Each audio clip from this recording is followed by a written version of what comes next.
ಆದಿಕಾಂಡ 18ನೇ ಅಧ್ಯಾಯ 18 ಮತ್ತು 19ನೇ ವಾಕ್ಯಗಳನ್ನು ಓದ್ರಿ. ಅಬ್ರಹಾಮನ ಬಗ್ಗೆ ದೇವರು ಹೇಳುತ್ತಾ ಇರುವ ಮಾತುಗಳು.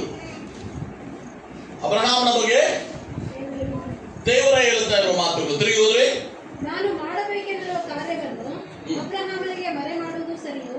ಅವನಿಂದ ಬಲಿಷ್ಠವಾದ ಜನಾಂಗ ಹುಟ್ಟಬೇಕಲ್ಲ. ಅಬ್ರಹಾಮಿಂದ ಬಲಿಷ್ಠವಾದ ಜನರನ್ನು ಹುಟ್ಟಬೇಕು. ಅದು ದೇವರ ಆಶೀರ್ವಾದ, ದೇವರ ವಾಗ್ದಾನ. ಅವನ ಮೂಲಕ ಭೂಮಿಯ ಎಲ್ಲಾ ಜನಾಂಗಗಳಿಗೂ ಆಶೀರ್ವಾದ ಉಂಟಾಗುವುದಲ್ಲ. ಅವನು ತನ್ನ ಪುತ್ರ ಪೌತ್ರರಿಗೆ ನೋಡ್ರಿ, ಇದೆ 19ನೇ ವಚನ. ಅಬ್ರಹಾಮನು ತನ್ನ ಪುತ್ರ ಪೌತ್ರರಿಗೆ ನೀವು ನ್ಯಾಯ ನೀತಿಗಳನ್ನು ನಡೆಸಿ, ನ್ಯಾಯ ವಿಧಿಗಳನ್ನು ನಡೆಸಿ, ಯೆಹೋವನ ಮಾರ್ಗವನ್ನು ಅನುಸರಿಸಬೇಕೆಂದು ಬೋಧಿಸುವಂತೆ ಅವನನ್ನು ನಾನು ಆದುಕೊಂಡೇನಲ್ಲ. ಸಾಕು. ಈಗ ಅಬ್ರಹಾಮನು ದೇವರು ಆದುಕೊಂಡಿರುವ ಉದ್ದೇಶ ಅಬ್ರಹಾಮನು ಮಾತ್ರ ಆಶೀರ್ವದಿಸುವಂತೆ ಅಲ್ಲ. ಅಬ್ರಹಾಮನು ದೇವರು ಆದುಕೊಂಡಿರುವ ಒಂದು ಉದ್ದೇಶ ಇದೆ. ಏನು ಉದ್ದೇಶ? ಅವನು ತನ್ನ ಪುತ್ರ ಪೌತ್ರರಿಗೆ ನ್ಯಾಯ ನೀತಿಗಳನ್ನು, ದೇವರ ಮಾರ್ಗಗಳನ್ನು ಬೋಧಿಸುವಂತೆ ನಾ ಅವನನ್ನು ಆದುಕೊಂಡಿದ್ದೇನೆ. ಹಲ್ಲೆಲೂಯಾ. ಇವತ್ತು ತಾಯಿ ತಂದೆಗೆ ದೊಡ್ಡ ಜವಾಬ್ದಾರಿ ಏನಂದ್ರೆ, ತಾಯಿ ತಂದೆ ಏನ್ ಮಾಡ್ಬೇಕಂದ್ರೆ, ನಿಮ್ಮ ಮಕ್ಕಳಿಗೆ ಏನ್ ಕಲಿಸ್ಬೇಕ್ರಿ? ಬೈಬಲ್ ನೋಡಿ ಹೇಳ್ರಿ, ಏನ್ ಕಲಿಸ್ಬೇಕ್ರಿ? ನ್ಯಾಯ ನೀತಿಗಳನ್ನು, ದೇವರ ಮಾರ್ಗವನ್ನು, the way of the lord. ನಮ್ಮನ್ನು ಆದುಕೊಂಡಿರುವ ಮೇನ್ ಉದ್ದೇಶ ಏನ್ರಿ? ನಮ್ಮ ಮಕ್ಕಳಿಗೆ ನ್ಯಾಯ ವಿಧಿಗಳನ್ನು ಬೋಧಿಸಿ ದೇವರ ಮಾರ್ಗವನ್ನು ನೀವು ಕಲಿಸಬೇಕು. ಅದಕ್ಕಾಗಿ ದೇವರು ಅಬ್ರಹಾಮನು ಆರಿಸಿದ್ದಾನೆ. ಅದಕ್ಕೆ ದೇವರು ನಿಮ್ಮನ್ನು ಆರಿಸಿದ್ದಾನೆ. ಅದಕ್ಕೆ ದೇವರು ನಿಮಗೂ ನನಗೂ ಮಕ್ಕಳನ್ನು ಕೊಟ್ಟಿದ್ದಾನೆ. ನಮ್ಮ ಇಷ್ಟ ಪ್ರಕಾರವಾಗಿ ಬೆಳೆಸುವಂತೆ ಅಲ್ಲ. ಹಲ್ಲೆಲೂಯಾ. ಅವರು ಇಷ್ಟ ಪ್ರಕಾರವಾಗಿ ಇರುವಂತೆಯೂ ಅಲ್ಲ. ಈ ಲೋಕದಲ್ಲಿ ಇವತ್ತು ಒಂದು ಹೊಸ ಟ್ರೆಂಡ್ ಇದೆ. ಅವ್ರ ಇಷ್ಟ ಪ್ರಕಾರವಾಗಿ ಮಾಡಲಿ, ಅವ್ರ ಇಷ್ಟ. ಅವ್ರಿಗಂತ ಇಷ್ಟ ಏನಿಲ್ಲ. ದೇವರ ಇಷ್ಟನೇ ನಮ್ಮ ಇಷ್ಟ. Hallelujah, hallelujah. ಅವರ ಮಕ್ಕಳಿಗೆ ನ್ಯಾಯ ವಿಧಿಗಳನ್ನು, ದೇವರ ಮಾರ್ಗವನ್ನು ಬೋಧಿಸಬೇಕೆಂದು ದೇವರು ಆರಿಸಿಕೊಂಡಿದ್ದಾನೆ ಅಬ್ರಹಾಮನು. ಈ ವಾಕ್ಯವನ್ನು ಕೇಳುತ್ತಾ ಇರುವ ಪ್ರಿಯರೇ, ನಾವು ನಮ್ಮ ಮಕ್ಕಳಿಗೆ ನ್ಯಾಯ ವಿಧಿಗಳನ್ನು, ದೇವರ ಮಾರ್ಗವನ್ನು ನಾವು ಬೋಧಿಸುತ್ತಾ ಇದ್ದೇವಾ? ನೀ ಹಾಗೆ ಬೋಧಿಸುವುದ ಇದ್ದರೆ ಮಾತ್ರ ನಾವು ತೆರೆದಿರುವ ವಾಕ್ಯ ಓದ್ರಿ. ಅವನು ತನ್ನ ಪೌತ್ರರಿಗೆ ನೀವು ನ್ಯಾಯ ನೀತಿಗಳನ್ನು ನಡೆಸಿ ಯೆಹೋವನ ಮಾರ್ಗವನ್ನು ಅನುಸರಿಸಬೇಕೆಂದು ಬೋಧಿಸುವಂತೆ ಅವನನ್ನು ನಾನು ಆದುಕೊಂಡೆನು. ಅವನು ಹೀಗೆ ಮಾಡುವುದರಿಂದ ಯೆಹೋವನಾದ ನನ್ನ ವಾಗ್ದಾನವು ನೆರವೇರುವುದು. ದೇವರ ವಾಗ್ದಾನವು ನೆರವೇರಬೇಕಂದ್ರೆ ದೇವರ ಮಕ್ಕಳಾದ ನಾವು ನಮ್ಮ ಮಕ್ಕಳನ್ನು ದೇವರ ದಾರಿಯಲ್ಲಿ ಬೆಳೆಸಬೇಕು. Hallelujah, hallelujah. ಅಪ್ಪನ ಗೊತ್ತಿಲ್ಲದೆ ಅಮ್ಮ ಒಂದು 10 ರೂಪಾಯಿ ಮಕ್ಕಳಿಗೆ ಕೊಡೋದ್ರಿಂದ ಏನಾಗುತ್ತೆ? ಬಹಳ ಕಡೆ ಹಂಗಾಗುತ್ತೆ. ಅಪ್ಪನ ಗೊತ್ತಿಲ್ಲದೆ ಅಮ್ಮ ಕೊಡೋದು, ಅಮ್ಮ ಗೊತ್ತಿಲ್ಲದೆ ಅಪ್ಪ ಕೊಡೋದು ಮಕ್ಕಳಿಗೆ. ಎದಕ್ರಿ? ಮಕ್ಕಳನ್ನು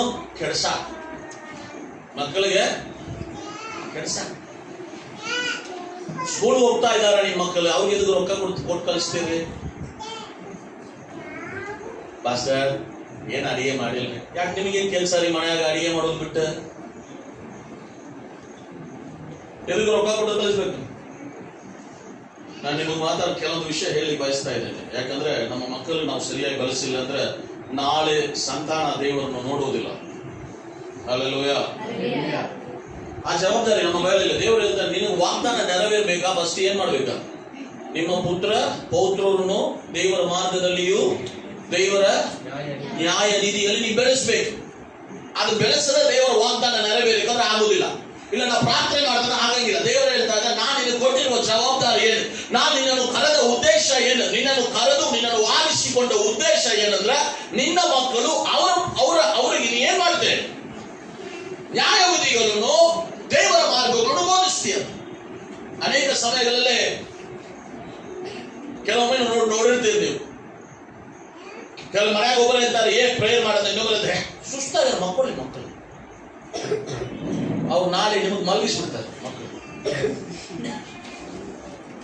ಮಕ್ಕಳು ನಮಗೇನ್ ಮಾಡ್ತಾರೆ, ಸುಸ್ತಾಗಿ ಮಕ್ಕಳಿ ಅಂತ ನಾವು ಹೇಳಿದ್ರೆ ಬರ್ದಿಟ್ಕೋರಿ, ಮಕ್ಕಳು ನಾಳೆ ನಮ್ಮನ್ನು ಮಲಗಿಸ್ಬಿಡ್ತಾರೆ. ಮಕ್ಕಳಿಗೆ ಸುಸ್ತಾಗಿದೆ ಅಂತ ಹೇಳಿದ ತಕ್ಷಣ ನೀವು ಪ್ರಾರ್ಥನೆ ಮಾಡಬೇಡ ಅಂತ ಹೇಳಿದ್ರೆ ಖಂಡಿತವಾಗಿ ಹೇಳ್ತೇನೆ, ಅದು ನಾಶನವನ್ನು ಉಂಟು ಮಾಡುತ್ತೆ, ದೇವರ ಆಶೀರ್ವಾದವನ್ನು ತರುವುದು ಇಲ್ಲ. ಹಲ್ಲೆಲೂಯಾ. ಜ್ವರವಾಗಿರುವಾಗ ಮೊಬೈಲ್ ನೋಡಕ್ ಬರ್ತದೆ, ಜ್ವರವಾಗಿರುವಾಗ ಪಿಕ್ಚರ್ ನೋಡಕ್ ಬರ್ತದೆ, ಆರಾಮಿಲ್ಲದ ಸಮಯದಲ್ಲಿ ಪ್ರೇಯರ್ ಮಾಡಕ್ ಮಾತ್ರ ಆಗಂಗಿಲ್ಲ ಅಂದ್ರೆ ಅದು ಪ್ರಾರ್ಥನೆ ಅದು ಶೈತಾನ್ ಬಂದಿದೆ ಅಂತ ಅರ್ಥ. ರೋಗ ಇಲ್ಲ, ಮೈಯಲ್ಲಿ ಶೈತಾನ್ ಇದಾನಂತ. ಆರಾಮಿಲ್ಲದ ಟೈಮಲ್ಲಿ ಎಲ್ಲ ಮಾಡೇ ಬರ್ತದೆ, ನಮಗೆ ಊಟ ಮಾಡೋದು ಬಿಡ್ತೇವೆ ಅದು ಇರ್ತದೆ, ಮೊಬೈಲ್ ಬಿಡ್ತೇವೆ ಅದು, ಮೊಬೈಲ್ ಅದು ಬೇಕಾ, ಪ್ರೇಯರ್ ಮಾಡೋದಿರುವಾಗ ಆರಾಮಿಲ್ಲ, ಮೈಯಾಗ ದುರಾತ್ಮ ಇದೆ. ಅದು ಹೆಂಗ ತೆಗಿಬೇಕು, ಕಟ್ಟಿಗೆ ತಗೊಂಡು ತೆಗಿಬೇಕು. ಏನ್ ಮಾಡ್ಬೇಕ್ರಿ, ಭಯ ಭಕ್ತಿಯನ್ನು, ದೇವರ ಭಯ ಭಕ್ತಿಯನ್ನು ನೀವು ಕಲಿಸ್ರಿ. ಅಷ್ಟೇ ಮಕ್ಕಳು ನಮ್ಗಿಂತ ದೊಡ್ಡದಾಗ್ಬಿಟ್ರೆ ಹೆಂಗ್ ಹೊಡಿಯುವುದು? ನಾವು ಈ 4 ಜನರಿಗೆ ಉಪದೇಶ ಮಾಡ್ತೇವೆ, ಅಮ್ಮ ಅಂತಿದ್ರೆ ಅಪ್ಪ ಅಂತಿದ್ರೆ ನೀವು ಸಾಯು ತನಕ ನಿಮ್ಮ ಮಕ್ಕಳು ಎಷ್ಟು ದೊಡ್ಡವರಾದ್ರೂ ಸರಿನೇ ಅವ್ರ ಭಯ ಅಧಿಕಾರ ನಿಮಗಿದೆ. ಹಲ್ಲೆಲೂಯಾ. ಅಬ್ರಹಾಮ ಮಗು ಆಗುವಾಗ ಎಷ್ಟು ವಯಸ್ಸು ಅವನಿಗೆ? ಎಷ್ಟಾಗಿರ್ಲಿ, ನಿಮಗೆ ಕನ್ಫ್ಯೂಷನ್ ಇದೆ ಬಿಡಿ. 100 ವಯಸ್ಸಿಗೆ ಒಂದು ಮಗು ಆಗ್ತದೆ. ಆಗ ನೀವು ಎಷ್ಟು ಬೆಳಗಿನವಾಗಿರ್ಬೇಕು. ಈ ಮಗು ಒಂದು 20 ವಯಸ್ಸಾಗಿದೆ ತಿಳ್ಕೊ. ಈ ಸರ್ಕ್ ಎಷ್ಟು ವಯಸ್ಸಾಗಿದೆ? 20 ವಯಸ್ಸು ಯವನಸ್ಥ. ಇವನ ವಯಸ್ಸು ಏನ್ರಿ? 120 ಆಗಿದೆ. ಈಗ ಅಪ್ಪ ಇವನು ನೋಡಿ ಹೆದರ್ಬೇಕು, ಬಟ್ ಅಪ್ಪ ಅವರನ್ನು ಒಳ್ಳೆ ದಾರಿಯಲ್ಲಿ ಬೆಳೆಸ್ತಾ ಇದ್ದ. ಅದೇ ದೇವರು ಹೇಳ್ತಾ ಇದ್ದಾನೆ, ಅಬ್ರಹಾಮನ್ನು ನಾನು ಆರಿಸಿಕೊಂಡ ಉದ್ದೇಶ ಏನಂದ್ರೆ ಅವನ ಮಕ್ಕಳಿಗೇನು ಏನ್ ಮಾಡ್ಬೇಕು? ಧರ್ಮೋಪದೇಶ ಕಾಂಡ 6ನೇ ಅಧ್ಯಾಯ 5 ಮತ್ತು 7ನೇ ವಚನ ಹೋದ್ರಿ. ಧರ್ಮೋಪದೇಶ ಕಾಂಡ 5, 6, 7 ವಚನ. 6ನೇ ಅಧ್ಯಾಯ ಧರ್ಮೋಪದೇಶ ಕಾಂಡ, ಡ್ಯೂಟರಾನಮಿ ಚಾಪ್ಟರ್ 6 verse 5, 6 and 7. ಇಸ್ರಾಯೇಲರೇ ಕೇಳಿರಿ, ನಮ್ಮ ದೇವರಾದ ಯೆಹೋವನು ಒಬ್ಬನೇ ದೇವರು. ನೀವು ನಿಮ್ಮ ದೇವರಾದ ಯೆಹೋವನನ್ನು ಪೂರ್ಣ ಹೃದಯದಿಂದಲೂ ಪೂರ್ಣ ಪ್ರಾಣದಿಂದಲೂ ಪೂರ್ಣ ಶಕ್ತಿಯಿಂದಲೂ ಪ್ರೀತಿಸಬೇಕು. ನಾನು ಈಗ ನಿಮಗೆ ತಿಳಿಸುವ ಮಾತುಗಳನ್ನು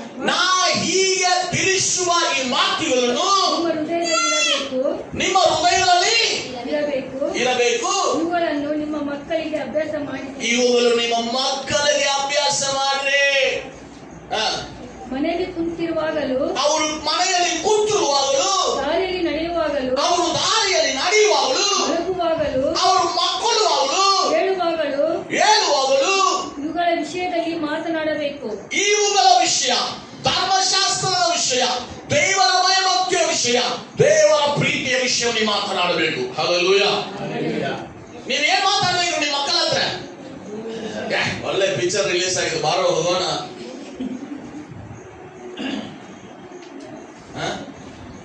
ಮಕ್ಕಳ ಹತ್ರ ಏನ್ ಮಾತಾಡೋದ್ರಿ?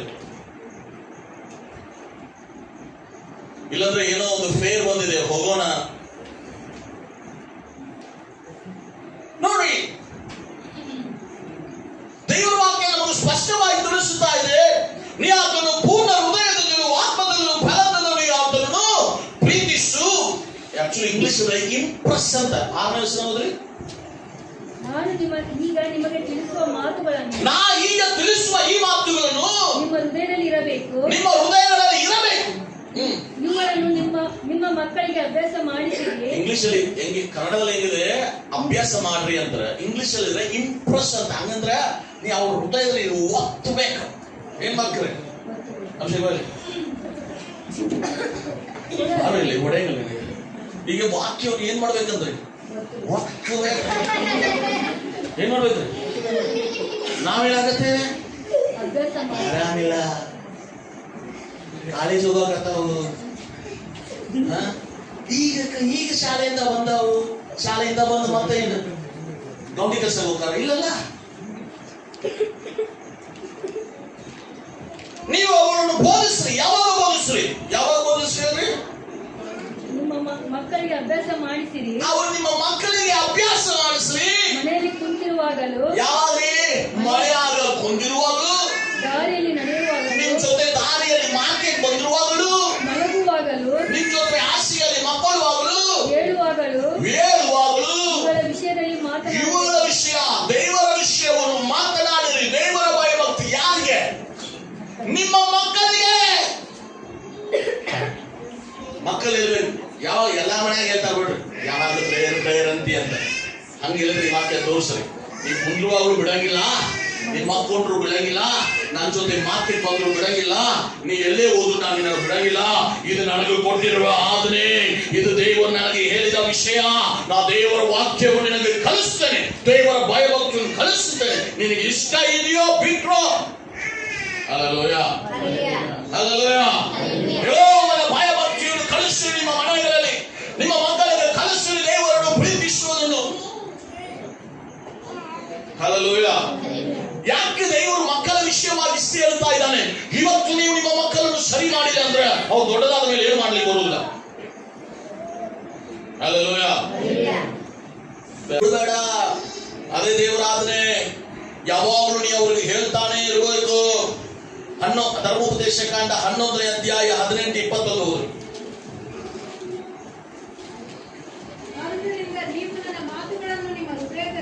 ನೀವು ನಿಮ್ಮ ಈ ಮಾತುಗಳನ್ನು ಹೃದಯಕ್ಕೂ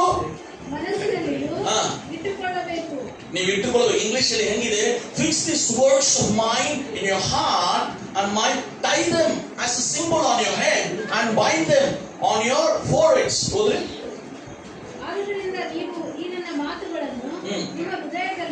ನಿಮ್ಮ ಹೃದಯಗಳಲ್ಲಿಯೂ ಮನಸ್ಸಿನಲ್ಲಿಯೂ ಇಟ್ಟುಕೊಳ್ಳಬೇಕು. ಇವುಗಳನ್ನು ಜ್ಞಾಪಕಾರ್ಥವಾಗಿ ದೇವರ ವಾಕ್ಯ ಕೈಗೆ ಕಟ್ಟಿಕೊಳ್ಳಿ. ನೀವು ನಿಮ್ಮ ಹುಕ್ಕುಗಳ ನಡುವೆ ಕಟ್ಟಿಕೊಳ್ಳುವ ಜ್ಞಾಪಕದ ಪಟ್ಟಿಯಂತಿರಬೇಕು. ನೀವು ಮನೆಯಲ್ಲಿರುವಾಗಲೂ ಪ್ರಯಾಣದಲ್ಲಿರುವಾಗಲೂ ಮಲಗುವಾಗಲೂ ಹೇಳುವಾಗಲೂ ಇವುಗಳ ವಿಷಯದಲ್ಲಿ ಮಾತನಾಡುತ್ತಾ ಇವುಗಳನ್ನು ನಿಮ್ಮ ಮಕ್ಕಳಿಗೆ ನೀವು ಅಭ್ಯಾಸ ಮಾಡಿಸ್ರಿ. ದೇವರ ಭಯಭಕ್ತಿಯನ್ನು ಅಭ್ಯಾಸ ಮಾಡಿಸು, ದೇವರನ್ನು ಪ್ರೀತಿಸುವ ಅಭ್ಯಾಸ ಮಾಡಿಸು. ಯಾಕಂದ್ರೆ ಇದು ದೇವರ ಆಜ್ಞೆ. ಅಬ್ರಹಾಮನು ದೇವರ ಆಶೀರ್ವಾದ ಮಾಡ್ತಾನೆ. ಯಾರಿಗಾಗಿ ಆಶೀರ್ವಾದ ಮಾಡ್ತಾನೆ? ನಿನ್ನ ಮಕ್ಕಳು ಸರಿಯಾಗಿ ದಾರಿಯಲ್ಲಿ ಬೆಳೆಸುವುದಾಗಿದ್ದರೆ. ಹಲ್ಲೆಲೂಯಾ. ಜ್ಞಾನೋಕ್ತಿ 22ನೇ ಅಧ್ಯಾಯ 6ನೇ ವಚನ. ಎಲ್ಲ ಚೆನ್ನಾಗಿ ಗೊತ್ತಿರುವ ವಾಕ್ಯ. ಜ್ಞಾನೋಕ್ತಿ Proverbs 22:6, 22:6.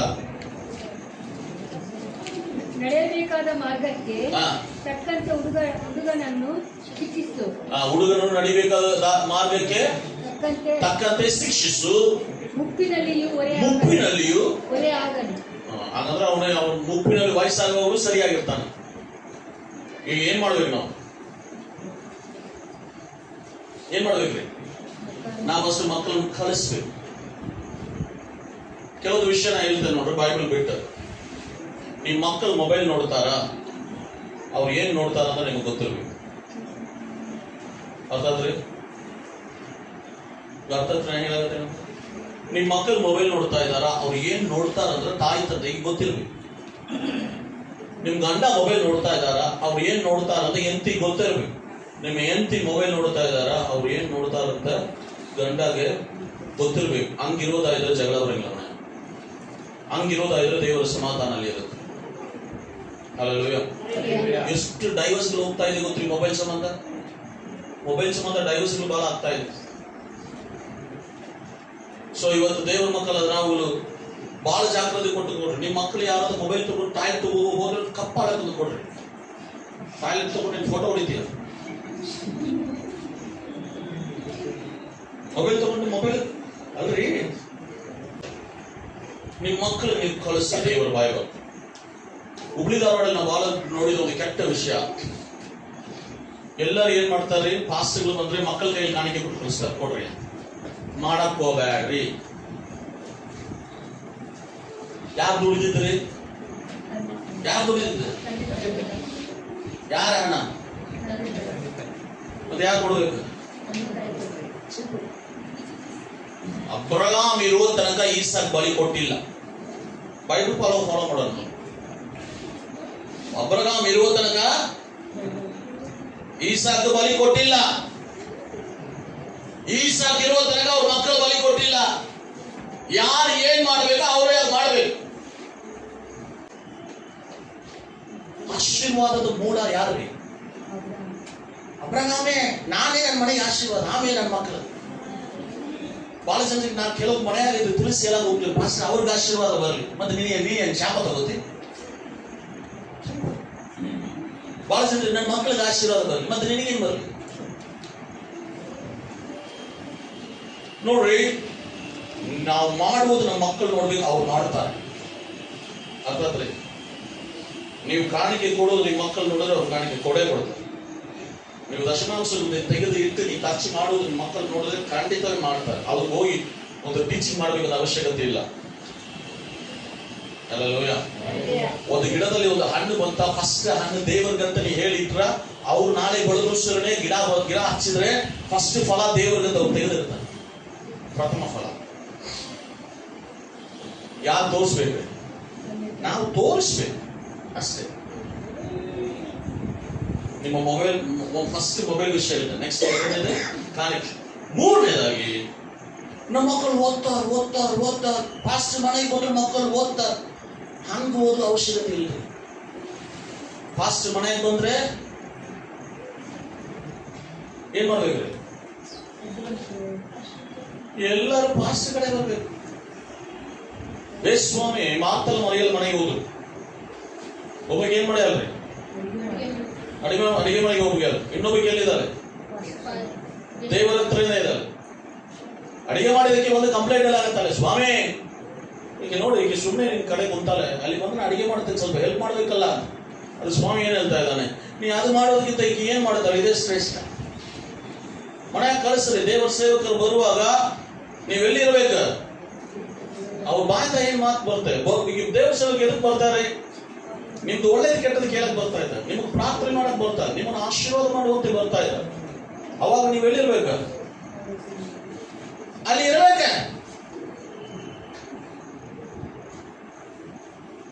ಒಬ್ಬರು ಟಾಯ್ಲೆಟ್ ಅಲ್ಲಿ ಇರ್ಬೋದು, ಒಬ್ಬರು ಓದ್ತಾರಂತ ಬುಕ್ ಹಿಡ್ಕೊಂಡು, ಒಬ್ಬರು ಅಡಿಗೆ ಮಾಡ್ತಾರಂತ ಕುಕ್ಕರ್ ಇಟ್ಕೊಂಡು.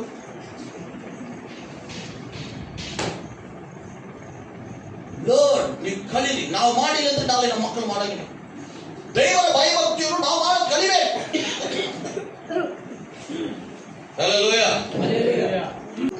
ನಿಮ್ಮ ಆಶೀರ್ವಾದ ನೀವು ಪಡೆದುಕೊಳ್ಳಬೇಕಂದ್ರೆ ದೇವರ ಮಾರ್ಗವನ್ನು ನೀವು ಕಲೀರಿ. ಅಲ್ಲೆಲ್ಲೂಯ. ಸಂಡೇ ಎದಕ್ಕೆ ಪ್ರೇಯರ್ ಬಂದಿಲ್ಲ, ಮಕ್ಕಳು ನಾಳೆ ಎಕ್ಸಾಮ್ ಓದಾಕತ್ತಾರೆ, ಗ್ಯಾರಂಟಿ ಫೈಲ್ ಆಗ್ತಾರೆ. 2 ತಾಸು ಬಿಟ್ಟು ಬರಂಗಿಲ್ಲ ಹೋದ್ರೆ, ಮತ್ತೆ ರಾತ್ರಿ ಮಕ್ಕಳೇ ಇಲ್ಲ, ಊಟ ಮಾಡಂಗಿಲ್ಲ. ಎಕ್ಸಾಮ್ ಒಂದು ವೇಳೆ ಸಂಡೇ ಇದ್ರೆ ಓಕೆ, ಬೇರೆ ಮಾತು. ಗೌರ್ಮೆಂಟ್ ಆದೇಶ ಚೇಂಜ್ ಮಾಡಕ್ ಬರೋಲ್ಲ ಎಕ್ಸಾಮ್. ಕೆಲವೊಂದು ವಿಷಯ ನಾವು ಇರ್ಬೇಕಲ್ಲ, ನಾವು ಕಲಿಬೇಕು, ನಾವು ಚೇಂಜ್ ಮಾಡಬೇಕು. ಅಲ್ಲಲ್ಲೂಯ. ಅಲಕ್ಷ್ಯ ಮಾಡುತ್ತಾ ಇದ್ದೇವೆ, ದೇವರ ಸೇವಕರು ಅಲಕ್ಷ್ಯ ಮಾಡ್ತಾ ಇದ್ದೇವೆ.